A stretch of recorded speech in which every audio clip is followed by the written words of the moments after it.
Samotestirali se boste vsak ponedeljek v šoli 15 minut pred začetkom pouka. Učitelj bo razdelil teste in nato si bo vsak sam potisnil paličico približno 2 cm globoko v nos ter z njo 5-krat zaokrožil po sluznici. Testiranje učencev se mi zdi dosti smiselno, bi zagotovili malce večjo varnost v šolah. Ni glih sigurno, da bo pravi rezultati pokazali se. Se mi zdi malo nefer do učiteljev, ki se morajo testirati, ker nimajo vsi otroci zaenkrat testov narejenih. Jaz bolj podpiram, kot pa ne. Učenec bo paličico vstavil v epruveto, ki jo bo že prej napolnil s posebno tekočino. S paličico bo treba 20 sekund mešati po tekočini in jo zavrteti vsaj 5-krat, nazadnje pa 3 kapljice iz epruvete iztisniti v manjšo odprtino na testni ploščici. Po 15 minutah se bo izpisal rezultat. Dosti enostavno, malo daljši postopek. Se mi zdi dosti preprosto, ni toliko treba se pripravljati na vse to.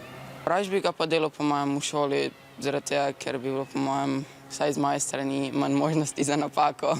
Boljše v šoli, saj imamo še pomoč učiteljev. Meni je vseeno, kje se testiram, samo da se. Učenec, pri katerem bo izid testiranja pozitiven, bo moral v izolacijo, starši pa bodo poskrbeli, da opravi še test PCR. Preostali učenci bodo pouk še naprej spremljali v šoli.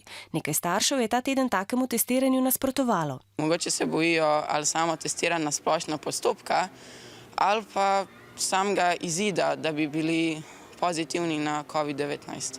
Ker ljudje niso sigurni, kako bo to potekalo. Eden od pomislekov je tudi ta, da bodo tisti, ki bodo dobili pozitiven izid testiranja, med vrstniki zaznamovani. Zdi se mi, da bo mogoče med učenci malo zavladala panika. Verjetno bi znali kakšnega hecati, če da je pozitiven ali pa kaj takega, samo to ne bi dolgo časa trajalo. Vsem, ki so koronavirusno bolezen že preboleli, se 6 mesecev ne bo treba samotestirati.